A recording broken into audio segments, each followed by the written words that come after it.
El documental de las 7.291 víctimas de las residencias de la Comunidad de Madrid se ha acabado emitiendo. Muy a pesar del Partido Popular y de Isabel Díaz Ayuso, que han hecho lo imposible, o por lo menos lo han intentado con tal de que este documental no se emitiese. Pero por fortuna, Televisión Española no es Telemadrid, donde ponen la boda de Almeida y hace lo que les da la maldita gana. Y aquí se ha acabado emitiendo. Y hemos visto la crueldad institucionalizada a través de los protocolos de la vergüenza que impedían la derivación a la sanidad pública, de los ancianos de las residencias de la Comunidad de Madrid y los testimonios más desgarradores de los familiares de estas víctimas explicando lo que pasaba en aquel momento. Es normal que Ayuso no quisiese que esto se viese, es normal que el Partido Popular ahora esté sobreactuando. Estamos viendo ahora a Miguel Tellado decir todo tipo de chorradas que vamos a ver enseguida. Estamos viendo también a Alfonso Serrano, el número 2 de Ayuso, cómo entró en directo para decir también todo tipo de burradas. Pero, amigos y amigas, por suerte no les ha salido bien. Poco a poco, cada vez más personas van reconociendo la clase de nivel moral, porque esto ya trasciende lo ideológico, la clase de nivel moral que tenía Isabel Díaz Ayuso y que tiene todavía cuando se refiere a estas cosas como estas mierdas. O dice que total, que se iban a morir de todas formas. Y hablando de gente sin dignidad alguna, resulta que han pillado a Amazon a través de un análisis pericial de la fotografía esta que enseñó diciendo no, yo llegué a las 20:28 al CECOPI, al órgano de emergencias. Y resulta que un perito dice que es falsa, que ha sido manipulada y que además hay trazos de Photoshop. Vais a alucinar con esta historia. Mientras tanto, Feijóo, ¿qué hace? Pues lo que puede hacer un líder que es un pelele, que no manda, que no tiene autoridad, y es proteger incluso al más miserable de sus políticos. Está protegiendo de nuevo a Carlos Mazón. En otras palabras, se está hundiendo con él. Ayer fue también la reunión entre Sánchez y los diferentes grupos parlamentarios para explicar cuál va a ser la vía, o por lo menos para ser una toma de contacto, para ver cómo se va a hacer esto del aumento en gasto militar, la autonomía estratégica frente a los Estados Unidos y Rusia, etcétera, etcétera. Vamos a ver cuál ha sido el resultado de esta reunión. Y para terminar, en Argentina están, amigos y amigas, repartiendo palos a jubilados. Las imágenes más crueles, y cerramos de la misma manera que empezamos este resumen, igual que con Ayuso, la crueldad institucionalizada, me leí también la crueldad institucionalizada de pegarle palos a marchas de jubilados, pidiendo que por favor no les bajen las pensiones. En fin, vamos a ver estos temas el día de hoy, viernes 14 de marzo, en Clave Barroso.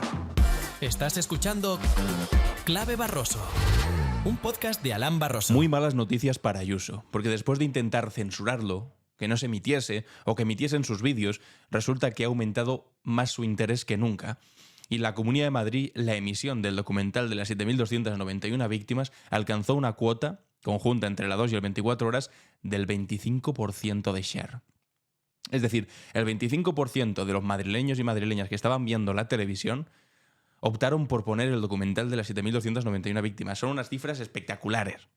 No hay ya programa de televisión que llegue a cuotas del 25%. O sea que ha conseguido todo lo contrario Ayuso intentando censurarlo. Ha conseguido que más gente se interese por él, que más gente lo viese, que más gente lo comentase. Y vamos a ver las cosas que se han visto en este documental. Vais a entender por qué Ayuso está tan, pero tan nerviosa. Resulta que durante estos días pues, ha intentado que se emitiese antes o después del documental un vídeo suyo de 10 minutos tergiversando completamente lo que ocurrió en la pandemia, echándole la culpa al gobierno central, dando su versión, básicamente. Y Televisión Española lo que le dijo es que no.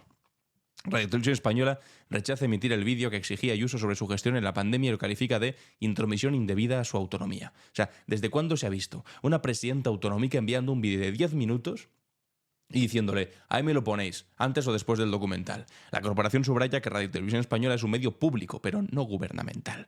A ver si entienden la diferencia con Telemadrid, porque Telemadrid sí que es un medio gubernamental, donde dicen básicamente lo que quiere Isabel Díaz Ayuso.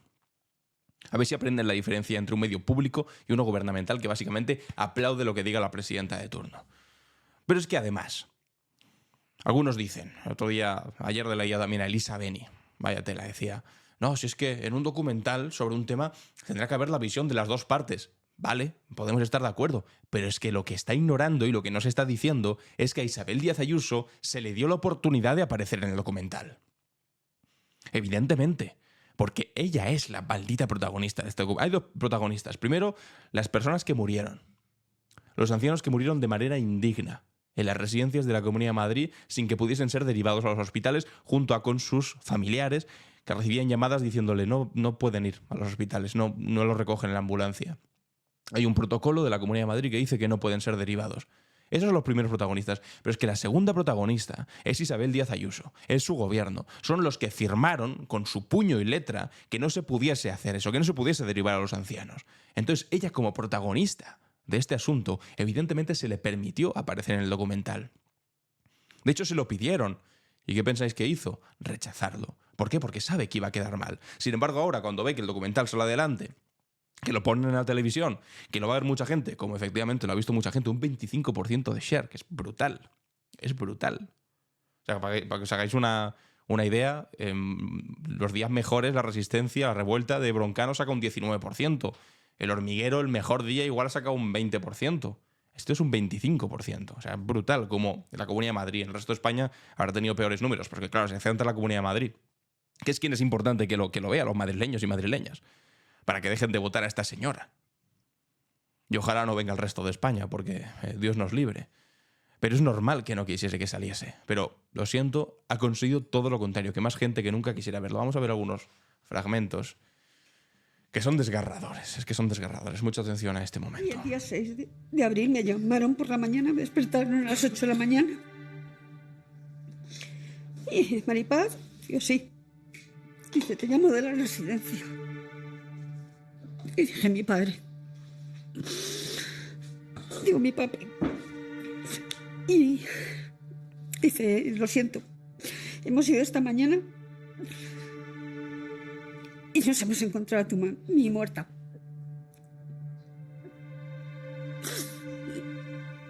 Me quedé que no sabía qué decir porque me esperaba mi padre, no mi madre. Y lo único que se me ocurrió decirle es que papá no se entere, que papá no se entere, que no se entere de mamá. Tonta de mí.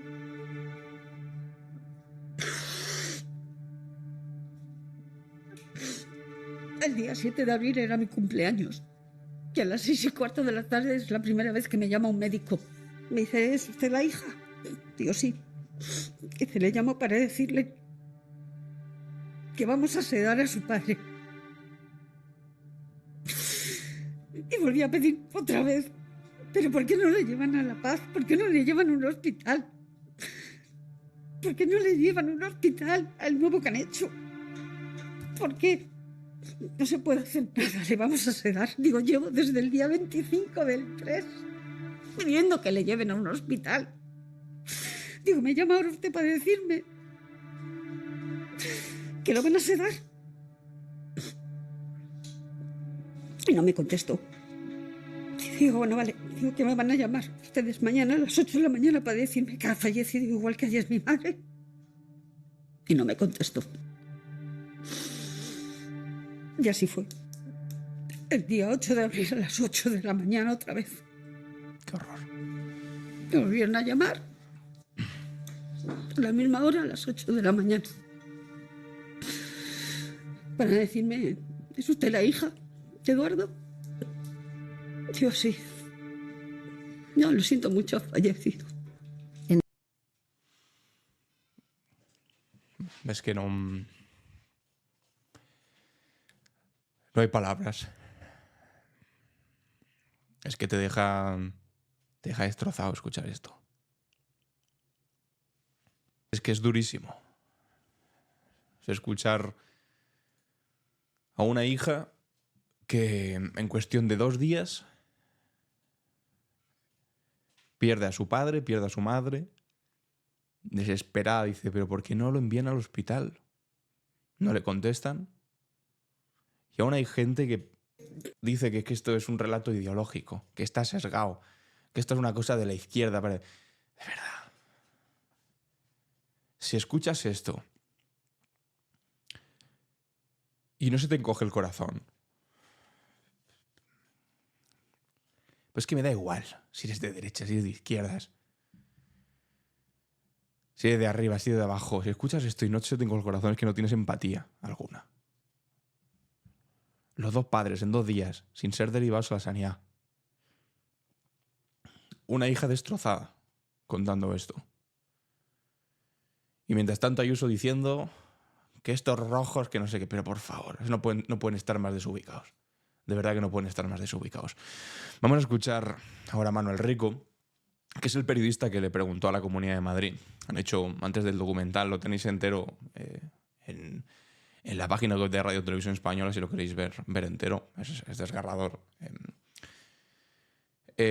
Vamos a escuchar al periodista Manuel Rico.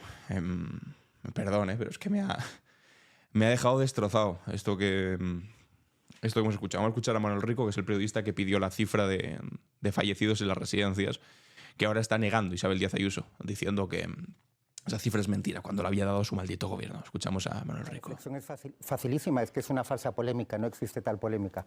Es una nueva maniobra de la Comunidad de Madrid para intentar despistar. A ver, la Comunidad de Madrid da un dato que solo incluye a las personas que en el certificado de defunción se puso que tenían COVID o sospecha de COVID. En aquel momento no había test para hacer COVID en las residencias. En las residencias de Madrid se empieza a hacer en torno al 9, 10, 11 de abril y luego había gente que era asintomática. Por lo tanto, si uno va a la fuente que propone la propia Comunidad de Madrid, la SER lo acaba de explicar perfectamente, pero yo me he tomado la molestia de ir al INE y sacar los datos. Si uno ve los datos del INE, la cifra de todos los fallecidos en residencias de la Comunidad de Madrid en marzo y abril, según el INE, 7.269. Es una cifra prácticamente idéntica a la que facilitó la propia Comunidad de Madrid a través de políticas sociales, que es 7.291. Por lo tanto, lo que pretende hacer en esta falsa polémica la Comunidad de Madrid es excluir a una parte de los fallecidos, pero también fallecieron, y el protocolo de exclusión expresamente ponía que se aplicaba a todo el mundo, a quien tenía problemas, infección respiratoria y a los demás. Por lo tanto, bueno, pues una maniobra más. Durante meses el gobierno de Ayuso estuvo diciendo que el protocolo era un borrador, luego vino el segundo gran fake, que era que el responsable de las residencias era Pablo Iglesias, y bueno, una vez que estos se han agotado, ahora creo que tienen la intención de iniciar un tercero, pero que no tienen que creer ni al gobierno de Ayuso ni a un periodista. Los espectadores pueden ir a la web del INE y comprobarlo por sí mismos. Bueno, pues como decíamos... Es que, en fin, pues es que os acordáis lo de Pablo Iglesias, ¿no? Bueno, porque interesados están ahora en salvar a Pablo Iglesias para que no se emitan los vídeos, ni se emitan los documentales, ni las opiniones de quien está diciendo que eso se hizo mal. Si es culpa de Pablo Iglesias, no es culpa de Pablo Iglesias, y por eso están haciendo lo imposible por intentar salvar a Isabel Díaz Ayuso. Vamos a escuchar a Alberto Revillero, que era el responsable de residencias, era consejero de la Comunidad de Madrid durante marzo del 2020, y que confirma que solo se derivó desde las residencias a los hospitales que tenían seguros privados. Bueno, eso fue un hecho que lo fuimos viendo con el paso de los días, ¿no? En primer lugar, yo me encuentro con una situación en la que me enseñan un protocolo que dice precisamente eso. No dice nada de los que tienen pólizas privadas, pero sí lo que dicen es que las personas que tienen un deterioro cognitivo o que tienen problemas de movilidad quedan excluidas de derivación. Y es cuando me echo las manos a la cabeza. Que es una barbaridad. O sea, tienes problemas de movilidad y entonces quedas excluido de derivación. Te has jodido de la cadera, te han operado, tienes 80 años, estás en la residencia y resulta que ahí te quedas. Es que es inhumano, es inhumano. Y es cuando yo le escribo al consejero de Sanidad advirtiéndole que eso, de ser una realidad, se convertiría en que las personas pudieran morir de forma indigna, ¿no? Porque recordemos que no solo se trataba de salvar a personas, como ha dicho Manuel Rico, que muchas de ellas, si se derivaban al hospital, se salvaban. Pero es que aquellas que no hubieran tenido, hubieran muerto en cualquier caso, lo que ocurrió es que al quedarse en las residencias, en unos lugares en los que no había cuidados paliativos, estas personas murieron en unas condiciones absolutamente indignas, sin medicación. Que como si fuese lo mismo morir en un hospital cuidado por profesionales que morir solo en una habitación de una residencia. Sedación para poder morir con tranquilidad, como cualquiera de nosotros nos gustaría morir. En fin, y esto lo dice el exconsejero de Políticas Sociales, que dimitió al final, porque que no podía aguantar esta vergüenza. Y ahora a Ayuso evidentemente le dicen de todo. También es un rojo peligroso, imagino. Bueno, aquí está Alfonso Serrano, es el número 2 de Isabel Díaz Ayuso, al que pues dejaron entrar en el programa anterior al documental, donde pues entró gente de todos los lados. Y este señor pues básicamente lo que ha intentado hacer es tirar balones fuera, ¿cómo no? Y me gustaría decir que me parece un auténtico error, por no decir una indecencia, lo que está haciendo Televisión Española en el día de hoy. Miren, hace 5 años Madrid... Es decir, una indecencia poner un documental. España era solidaridad, era pundonor, era valentía, era orgullo de ayudarse. Y 5 años después, en vez de estar poniendo el foco en esto, ustedes están utilizando el dolor de las víctimas para poner el foco en una comunidad autónoma y en una presidenta, como si no hubieran fallecido personas en residencias en otros sitios de España. Claro que fallecieron personas en residencias. Claro que sí. Lo que no había en esas residencias era un criterio de no derivación a hospitales. Eso también es lo que había. Si tú falleces en una residencia, porque mira, has fallecido en una residencia, pues ¿qué vas a hacer? Eres una persona mayor, pues te ha pasado algo, has fallecido en la residencia, una lástima. Pero es que ahí no hay un protocolo claro, explícito, de si es una persona mayor, no la derives al hospital. En otros sitios, si había posibilidad de derivar al hospital, se derivaba al hospital. Y no si tenías dificultad en la movilidad o si tenías algún problema, no te derivaban, no, te derivaban a sanidad. Esa es la diferencia con el resto de comunidades autónomas, que no vas a encontrar otra comunidad autónoma en el que hubiese un protocolo de exclusión, un protocolo de no derivación como el que había en la Comunidad de Madrid. Eso es lo que señala, y es tan simple como eso. Y lamentablemente han montado una tertulia y han puesto un documental que, por las cifras que todos conocemos, a casi nadie le interesaba, que el productor ha tenido que poner dinero para... Que a casi nadie le interesaba, ¿eh? Un 25% de share en la Comunidad de Madrid. Joder, para no interesarle a nadie. Pedazo de sinvergüenza. Es que no puede ser más sinvergüenza y más mentiroso este tipo. Ponga en los cines y que además parte de la premisa de una cifra absolutamente falsa. Y yo sinceramente lamento que la televisión española de todos se ponga al servicio de la izquierda y del gobierno de España. De la izquierda. Para blanquear al mismo tiempo al gobierno de España y atacar a una comunidad autónoma desde una televisión pública, con lo que ha sufrido este país a raíz de esa crisis. En Madrid, como en el conjunto de España, se hizo todo, absolutamente todo lo que estuvo humanamente posible, y se trabajó y se luchó por cada una de las vidas. Y esa es la realidad que vivimos en Madrid hace 5 años. Lamentablemente, yo tengo que lamentar que esa televisión pública de todos se ha prestado de una manera tan lamentable a hacer lo que están en estos momentos haciendo. Y yo lo englobo, por supuesto, en lo que es el ataque permanente del gobierno de España y la animadversión y la obsesión del presidente del gobierno hacia una presidenta y hacia una comunidad autónoma. Bueno, es lo mismo de siempre. Es como si pillan a mi novio defraudando dinero, lo persiguen porque es mi novio. Si pillan a Nacho Cano trayendo a gente de México para que trabaje gratis en sus obras de teatro, resulta que le persiguen porque es mi amigo. Si mi hermano resulta que cobra 300.000 euros por venta de mascarillas y lo peor de la pandemia, resulta que le persiguen porque es mi hermano. Y ahora resulta que si se mete un documental donde se da voz a las víctimas que llevan 5 años sin ser escuchadas, sin ser atendidas por la Comunidad de Madrid, resulta que lo hacen porque odian a Ayuso. Es este argumento infantil, lamentable de no, me persiguen, o el profe me suspende porque le caigo mal, que no. O sea, que además de caernos mal, sí que nos caes mal, evidentemente. O sea, como para no caernos mal después de haber hecho lo que has hecho con las residencias. Y no parte de ninguna obsesión. Parte de un trabajo mal hecho. Que es que ni siquiera te lo decimos nosotros. Que te lo dice gente que estaba dentro de tu propio gobierno. Que te lo dice el señor Reyeros, consejero de tu gobierno de la Comunidad de Madrid. Que esto no es una cuestión ideológica. Que es simplemente escuchar lo que hemos escuchado. De verdad, escuchando a la mujer que hemos escuchado antes, tú te puedes atrever a decir que esto es una obsesión de Pedro Sánchez, no sé qué.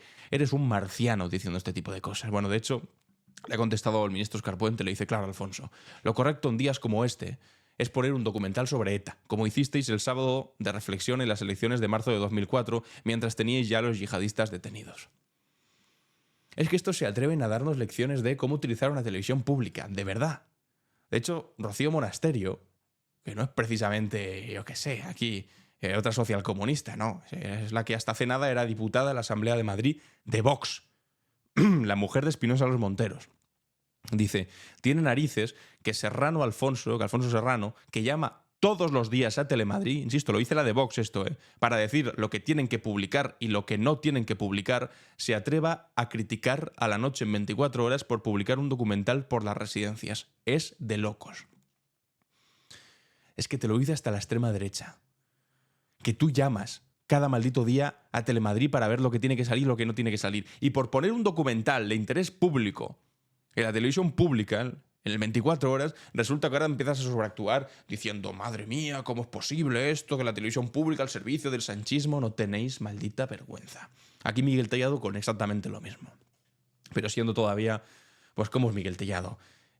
No es el lápiz más afilado del estuche, es un tipo que tiene cabeza solamente para embestir, un señor con temperatura, con coeficiente intelectual a temperatura ambiente, y que yo qué sé, que es mediocre, pero desde antes que se conocían sus padres, es mediocre, venía destinado para ser mediocre. Y dice: Radio Televisión Española es de todos los españoles, no la televisión privada de Sánchez ni el altavoz de su propaganda. Que hay que tener también la cara de hormigón armado para decir que lo que acabamos de ver es propaganda. Basta ya de secuestrar un servicio público, dice. La mayoría de sus profesionales sienten vergüenza de que el gobierno les utilice como si fueran lacayos al servicio del sanchismo. Este tipo es más miserable.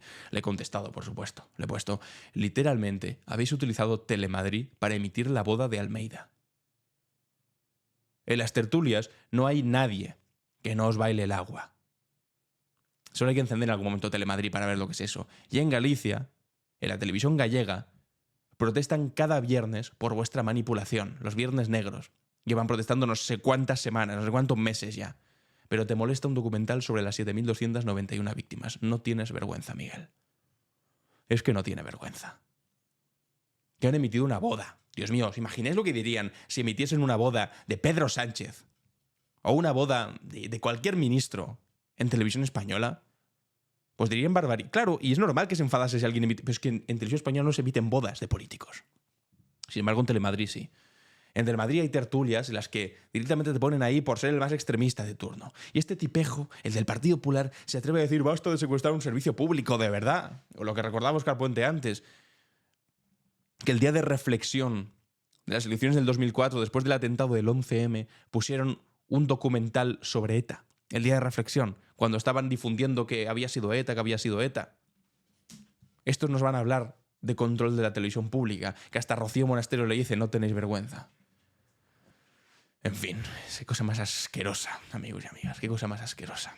Y hablando de cosas asquerosas, insisto, el documental está ya subido en la página web de Radio Televisión Española, así que cuando terminéis este capítulo, si queréis, lo podéis ir a ver ahí. Vamos a seguir hablando de cosas asquerosas, porque resulta que El Salto, el diario El Salto, ha hecho un análisis perital de las imágenes que compartió el señor Carlos Mazón para justificar que había llegado a las 20:28 al Centro de Coordinación de Emergencias. Pero resulta que dicen que un informe pericial que han encargado concluye que la foto de Mazón entrando al CECOPI es técnicamente falsa, amigos y amigas. Técnicamente falsa. Y lo dice un estudio pericial, no el diario El Salto ni una malvada conspiración socialcomunista. Lo dice un informe pericial. Y aquí han hecho un análisis según el cual pues, se puede ver como, por ejemplo, han borrado todos los metadatos, que son los datos internos de la fotografía, que tienes que borrarla conscientemente para que no aparezcan, y si los borras es que tienes que sospechar. Haciendo un análisis de unos datos que no han podido ser borrados, han detectado que hay muchos elementos en los que directamente se puede leer Photoshop, es decir, que ha sido editado con Photoshop esa misma imagen. También hay unas sombras extrañas, tanto en un halo negro que recorre el cuerpo de Carlos Mazón, como en la cabeza, como que hay una iluminación discordante, un halo blanco en los pies, es decir, un informe entero que si estáis interesados lo podéis leer en El Salto Diario, además de una anomalía en la hora, en el diseño de la hora, que dan a entender, y además lo dice, insisto, no una persona cualquiera, sino un señor que se llama forense, Luis Duque, que tiene una empresa que se llama Duque & Whitmack, que es profesor en criminalística forense y presidente de la Asociación Pericial Europea. Es decir, no es un don nadie, es el presidente de la Asociación Pericial Europea y te está viniendo a decir que esta imagen con la que Carlos Mazón está intentando librarse de las consecuencias judiciales por decir, no, yo llegué después de que se lanzase la alarma en el CECOPI, resulta que es falsa también. O sea, que no solamente es mentiroso diciendo llega media tarde, no, llegué a las 7, ahora llegué a las 8:30, sino que además la fotografía con la que lo ilustra todo parece ser que también es falsa. ¿Y cuál es la reacción del señor Feijóo con esta información y con el atrincheramiento miserable de Carlos Mazón? Esto. Comprenderán ustedes que este no es el tema de hoy. No es el tema de hoy. Y comprenderán ustedes que a mí no me gusta cambiar de opinión ni cada 15 minutos ni cada semana. No, opinión no tienes. Tu opinión es lo que diga Ayuso o lo que diga Aznar, ya está. Dejemos que las cosas transcurran y sigamos atentos a los hechos. Y los hechos es que hay un auto que imputa... Dejamos que las cosas transcurran y atentos a los hechos. A una ex consejera de un gobierno y a un ex director general. Esos son los hechos. Hombre, sí, no imputan a Mazón porque es presidente y no lo pueden imputar porque está forado. La forma es la garantía de las cosas. Todo en su momento. Y de momento no hay ninguna novedad que me haga cambiar de posición, la posición que ustedes conocen. De momento no hay ninguna novedad, ¿no? Solamente la novedad de que la imagen puede haber sido manipulada, solamente la novedad de un auto de la jueza durísimo que dice que la responsabilidad era autonómica y imputa a la exconsejera porque no puede imputar a Mazón porque ahora mismo está forado y por eso no quiere dimitir para que no lo imputen. Ya veremos, ya cuando haya novedades. ¿Pero qué novedades necesitas? Más de 200 personas muertas. Un tipo comiendo en el Ventorro mientras todo se iba a la mierda. ¿Qué novedades necesitas concretamente, Mazón? ¿Necesitas que salga una foto? Feijóo. ¿Qué necesitas? ¿Una fotografía de Mazón agarrado a 2 botellas de vino, bebiéndoselas mientras tiene al lado una persona muerta? O sea, ¿qué necesitas más? ¿Qué necesitas? No ha habido ninguna novedad, ¿no? Solamente nos ha mentido a la cara durante no sé cuántas ocasiones. Pero es tan pringado, es tan pelele este señor, que no manda en su partido y no se atreve ni siquiera con Carlos Mazón. Es horroroso. Es más, ¿os acordáis que Feijóo había dicho que iban a sacar el Congreso del Partido Popular Europeo de Valencia y se lo iban a llevar a Madrid porque era incompatible con el horario, con el Congreso de los Diputados, bla, bla, bla? Bueno, pues ahora resulta que se le ha olvidado eso y dice que de nuevo va a devolver el Congreso del Partido Popular a Valencia. Y ahí es cuando yo creo que van a sufrir. Porque si ha habido ya 5 manifestaciones diferentes, imaginad la manifestación que les van a montar el día en el que Carlos Mazón vaya allí y se presente junto a Feijóo y junto a Manfred Weber, el líder del Partido Popular Europeo, Ursula von der Leyen, y le monten una manifestación tremenda que se le van a montar. Y los europeos del Partido Popular digan, bueno, ¿y aquí qué ha pasado? Y se enteren de lo que ha ocurrido ahí. Y le digan a Feijóo, ¿y este tipo por qué sigue al frente del Partido Popular? Y Feijóo, pues, para empezar, no los entienda, porque evidentemente no habla inglés, y tiene demasiada buena relación con el Partido Popular Europeo, porque no se entienden.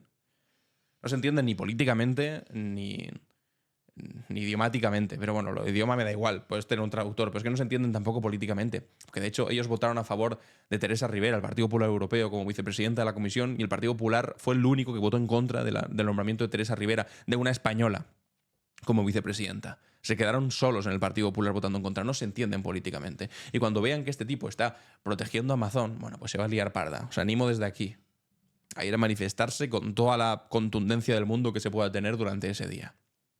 Para que lo vean bien en Europa lo que está ocurriendo en España.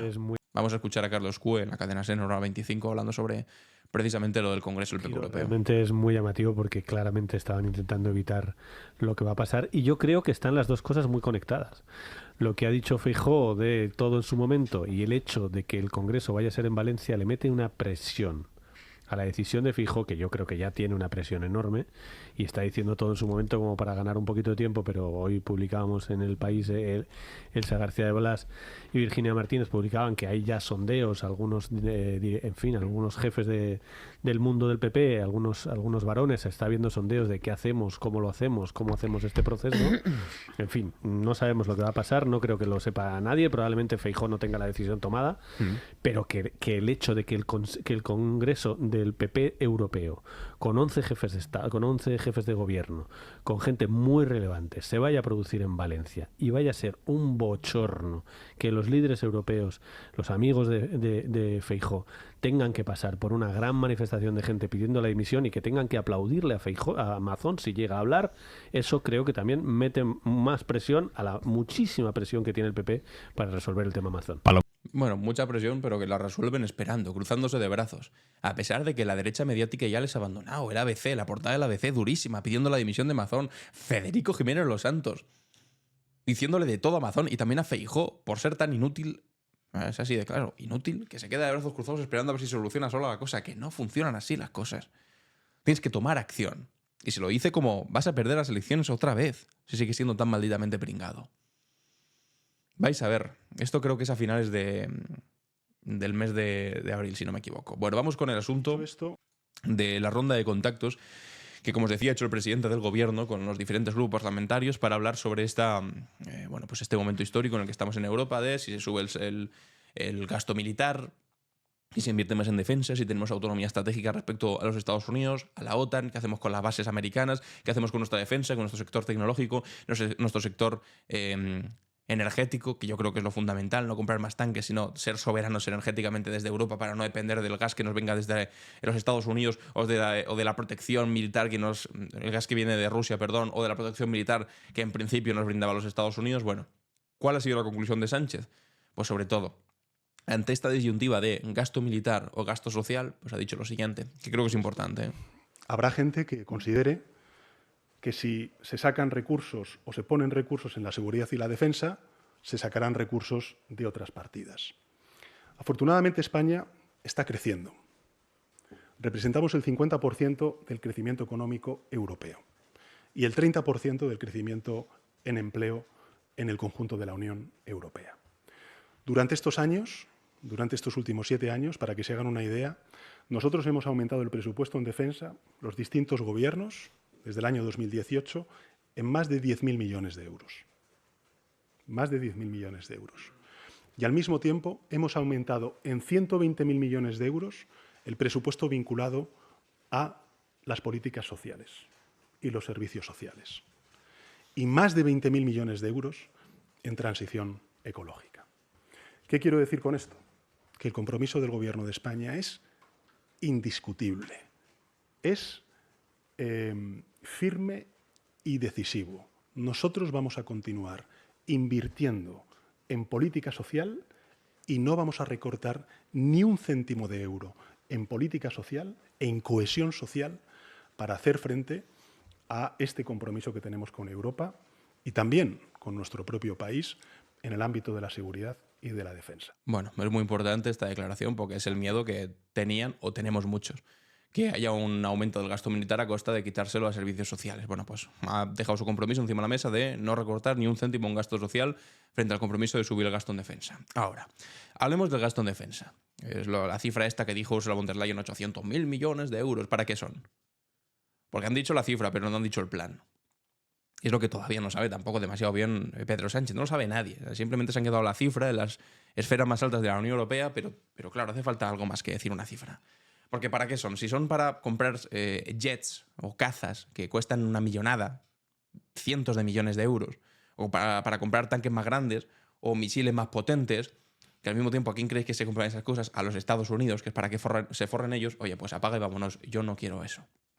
Ojo, si son 800.000 millones de euros para dedicarlo a ser soberanos energéticamente, es decir, producir nuestra energía en Europa, para tener una industria eficaz, para tener una tecnología eficaz, porque ahora somos completamente dependientes de lo que nos venga desde China o lo que nos venga desde los Estados Unidos, porque no somos tampoco soberanos a nivel tecnológico, porque nos hemos quedado atrás. Si es para invertir en todas esas cosas, que esto es una inversión pública, y esto es socialismo al fin y al cabo, es intervenir desde lo público en el mercado para incentivar determinados aspectos de la economía, a tope con ello. Es lo que tendríamos que haber hecho, pero hace mucho tiempo, para empezar, para librarnos de la OTAN, que siempre fue un instrumento de control de los Estados Unidos, de Europa, para tenernos subordinados a ellos y meternos en su bloque. Y en segundo lugar, porque de aquí al futuro, si Europa va a pintar algo, va a tener que pasar sí o sí por esa reindustrialización, por esa soberanía tecnológica, ser capaces de producir algo aquí. Para eso es fundamental, pero para eso hace falta un plan, no simplemente decir 800.000 millones, porque la opción perezosa es esa. Gastamos mucho más, compramos más tanques, más bombas, que son carísimas, y ahí nos quedamos tan contentos. Oye, no. Pues igual esta pasta del gasto en defensa en España no es comprar tanques más gordos, igual es tener un sector energético a través de energías renovables, que en nuestro país podemos ser una superpotencia de energías renovables que esté a la altura o que produzca ya el 100% de la energía que consumimos. Así somos auténticamente soberanos e independientes. Que consiga una industria, consigamos sostener la industria nacional de nuestro país a través de energías renovables. Algo del estilo. Eso también es invertir en defensa. Carajo. Y hay que ir por ahí, pero claro, nos tienen que explicar el maldito plan. De hecho, Gabriel Rufián, a la salida de la reunión con Sánchez, decía algo bastante interesante. Bueno, pues como saben, les hemos convocado aquí porque nos parece de la forma más normal posible, sin ruedas de prensa grandilocuentes, porque, bueno, como saben, ha sido un encuentro con el presidente del gobierno, Moncloa, que formaba parte de una serie de encuentros para informar de lo que se había decidido, de lo que se pide en el seno de la Unión Europea en cuanto al aumento del gasto en defensa. Nosotros, como hemos dicho estos días, hemos ido a escuchar y poca información. Yo creo que más que por querer no darla, más una cuestión de que no hay. Eso es, yo creo que es lo fundamental, lo que estaba diciendo. Es poca información, pero es porque no quieran darla, no, es porque no la hay. Y porque no la tiene Sánchez y porque no la tiene Ursula von der Leyen, y es lo que tienen que hacer. O sea, antes de hacer las reuniones con todos los parlamentarios, o sea, que me parece bien, como toda de contacto, está fantástico. Pero lo que tienen que hacer es tener claro cuál es el rumbo, por dónde hay que ir. Porque es que de verdad que a mí me aterra que sea simplemente gastar dinero en más armas y punto, y nos quedemos ahí tan anchos. Porque tenemos ahora mismo 27 ejércitos diferentes en la Unión Europea. ¿Qué creéis que le asusta más a Putin? ¿O a Trump? Que tengamos 27 ejércitos distintos que compren mejores tanques a Estados Unidos, que eso a Trump no le va a preocupar nada, de hecho va a estar encantado que cada uno de los 27 ejércitos le compre más tanques a Estados Unidos, o que esos 27 ejércitos que ya tienen muchos hombres, muchos efectivos, mucho material, que se unan en una única instancia de ejército europeo, que coordinen esfuerzos. Claro, tú individualmente junto con otros 27 igual no pintas demasiado, pero si te unes y haces una cosa de verdad coordinada entre los 27 y con todo el gasto, que no es poco, el que hay en la Unión Europea ya a nivel militar, lo coordinas de verdad, que es un trabajo inmenso eso, y va a gastar pasta coordinarlo, pero es pasta en coordinar un ejército que ya existe, no es pasta en comprarle armas a los Estados Unidos. Eso es lo que de verdad le va a preocupar a Trump, porque vamos a ser soberanos respecto a los Estados Unidos y también a Putin, porque vamos a tener una capacidad de defensa mucho mayor, un ejército coordinado, pero para eso no hace falta gastar una millonada en armas. Pero eso es un plan, eso es una línea de actuación, eso es algo que, bueno, pues vamos por aquí, vale. Pero es que de momento 800.000, bueno, fantástico, no gastaremos más dinero, no quitaremos dinero al gasto social, bueno, fantástico, vale, me fío, pero dime el plan, carajo. Es una especie de histerismo dentro de la Unión Europea de que hay que gastar más en defensa. Nosotros lo que preguntamos primero es ¿por qué? ¿Por qué 800.000 millones de euros? Toda razón, no hay buena pregunta. A eso. Lo segundo que preguntamos es que si la base es gastar más para no depender tanto de Estados Unidos, pues a nadie se le escapa que seguramente ese armamento de más se le va a comprar a Estados Unidos. ¿Qué es eso? En mucho sentido.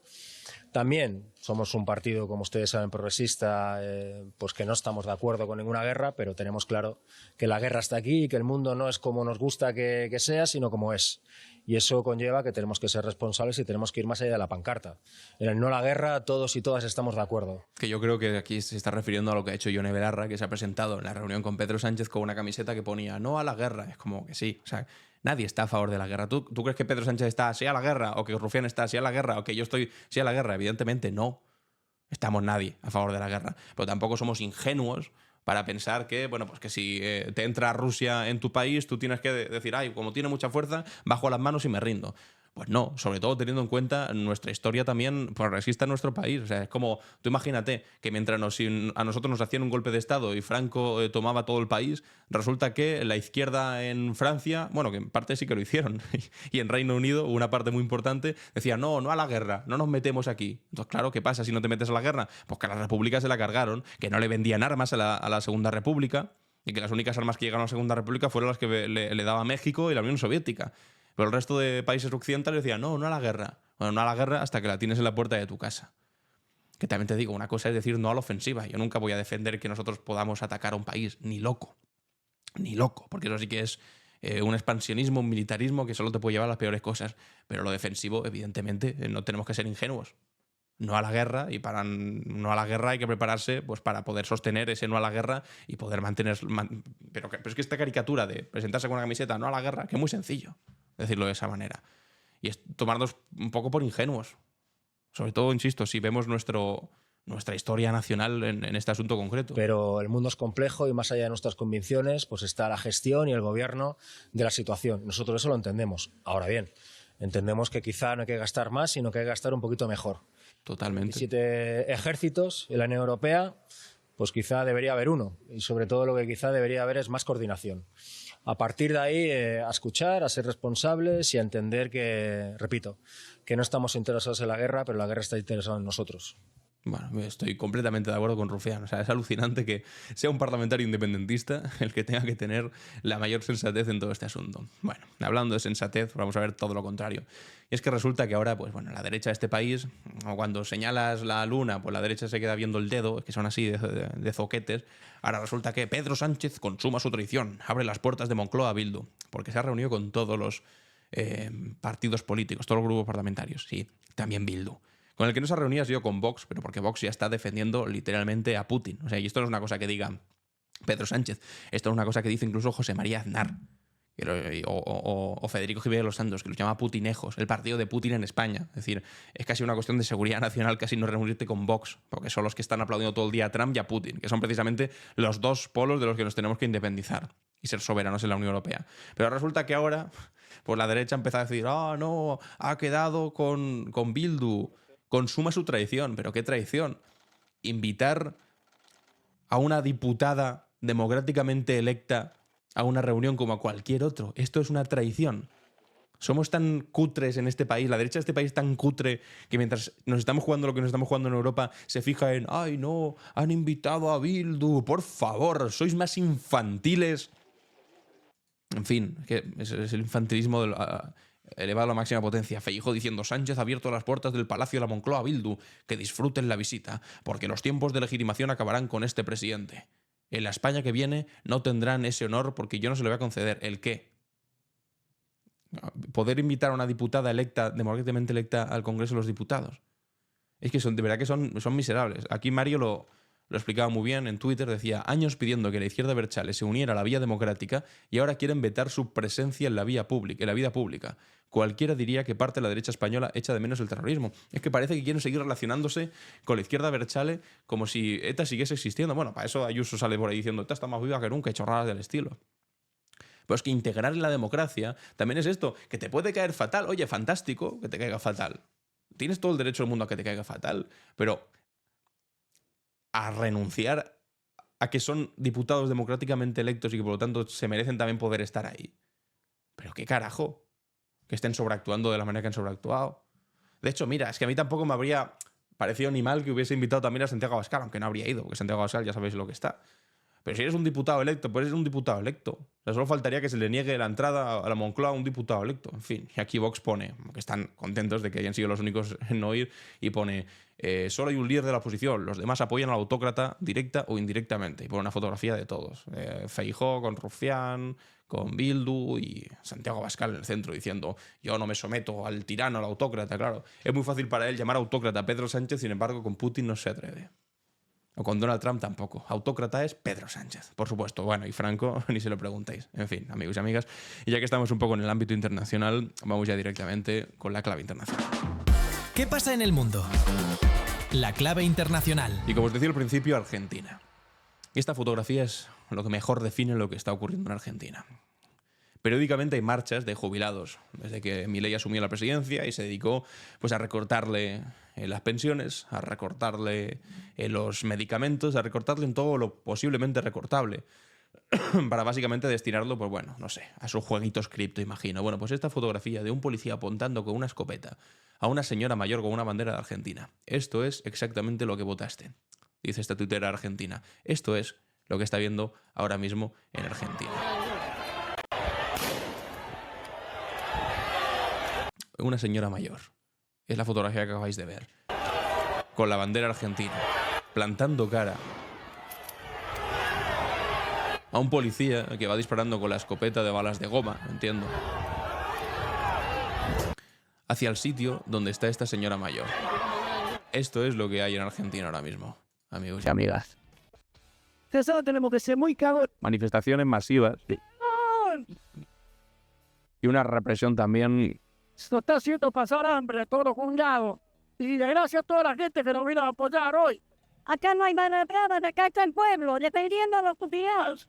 Son brillantes con el sistema. Bueno,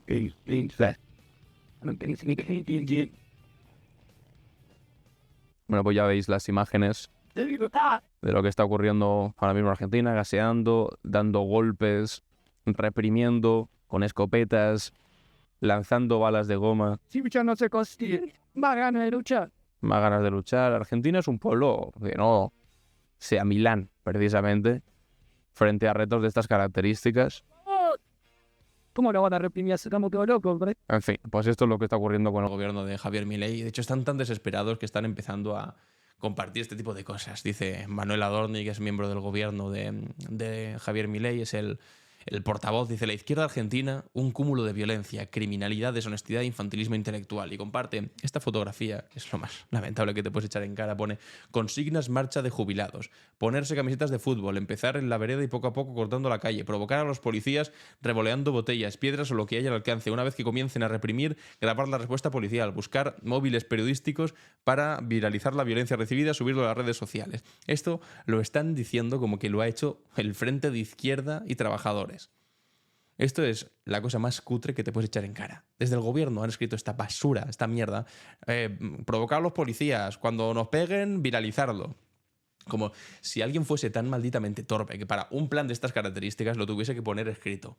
Primero esto, segundo ser malos, tercero ser peores, cuarto provocar al señor policía. Cuando el señor policía te pegue, grabarlo y viralizarlo, de verdad. Son tan cutres que les han pillado escribiendo esto, compartiéndolo como si lo hubiese hecho la izquierda, y lo ha hecho el propio gobierno de Milei. O sea, están utilizando ya estas jugarretas ridículas para intentar ir contra, pues, la fuerza de un pueblo argentino que ya se ha cansado de que les tomen el pelo.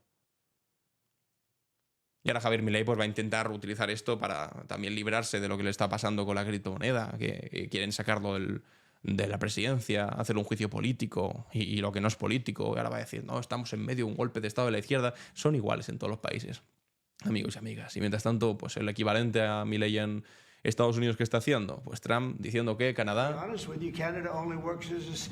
no tiene ningún sentido como país independiente y que solo tiene sentido como un estado dentro de los Estados Unidos.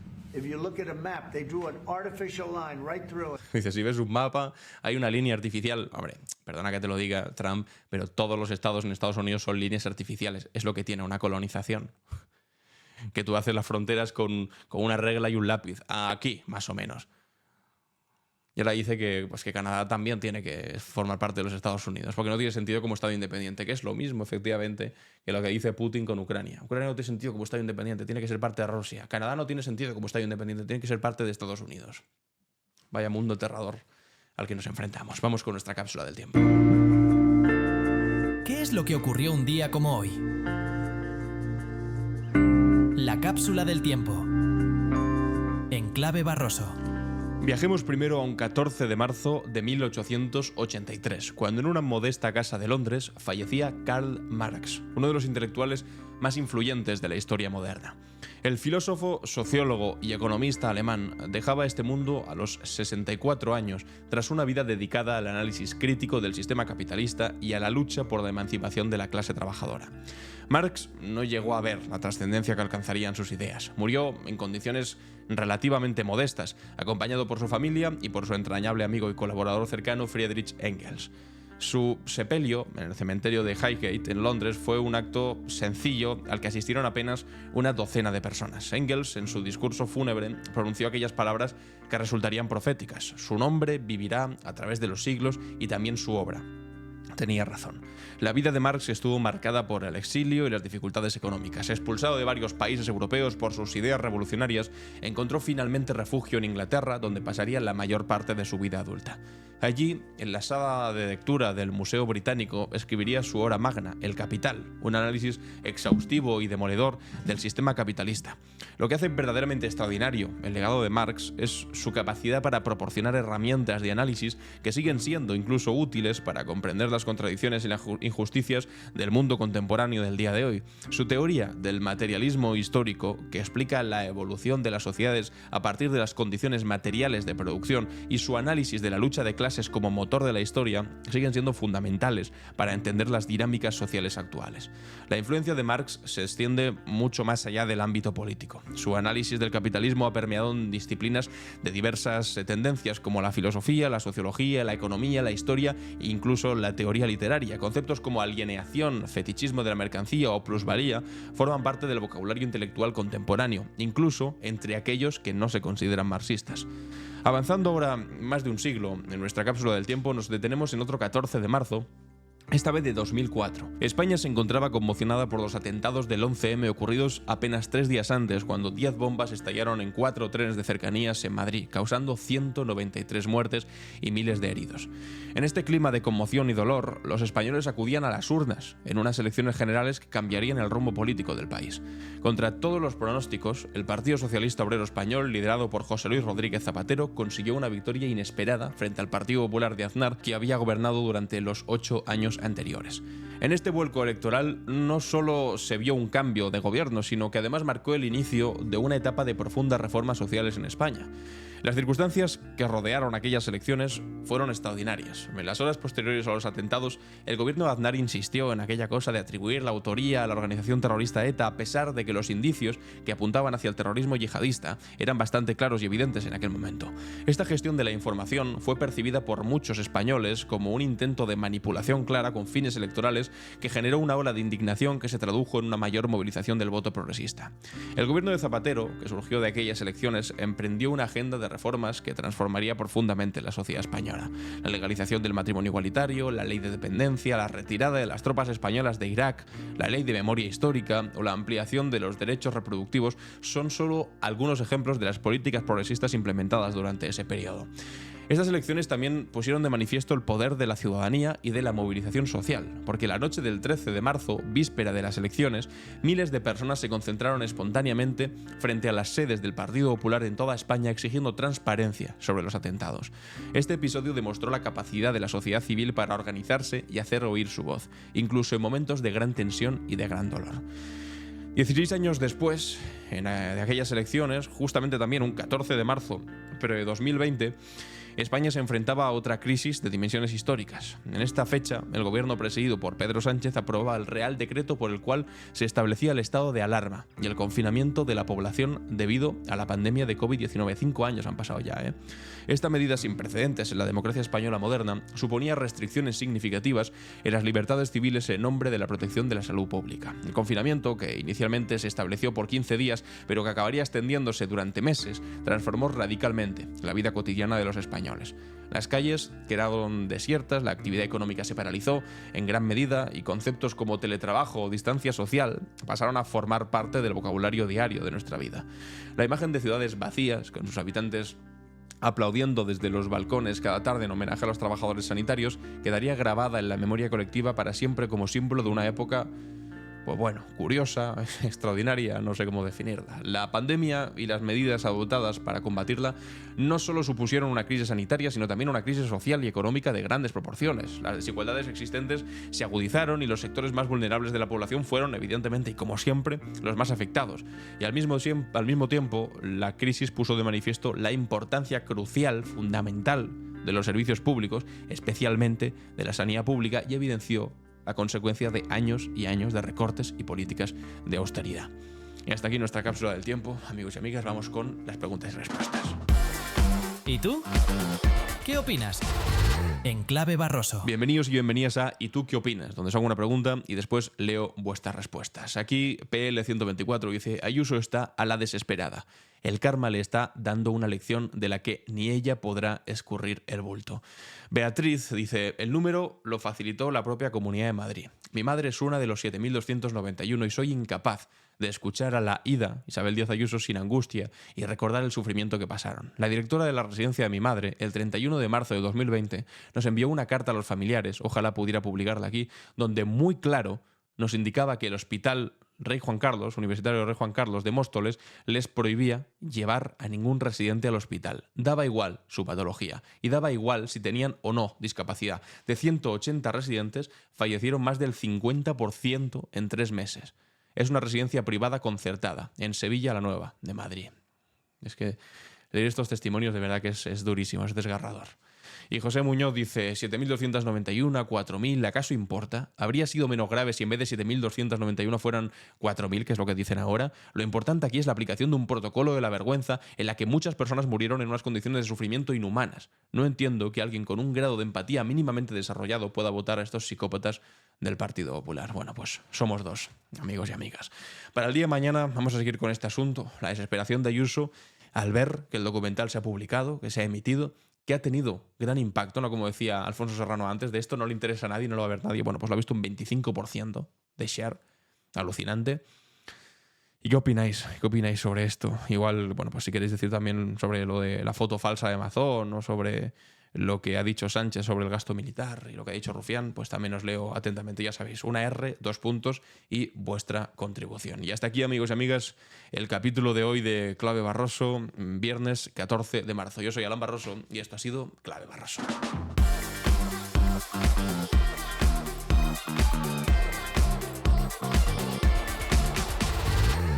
En Clave Barroso.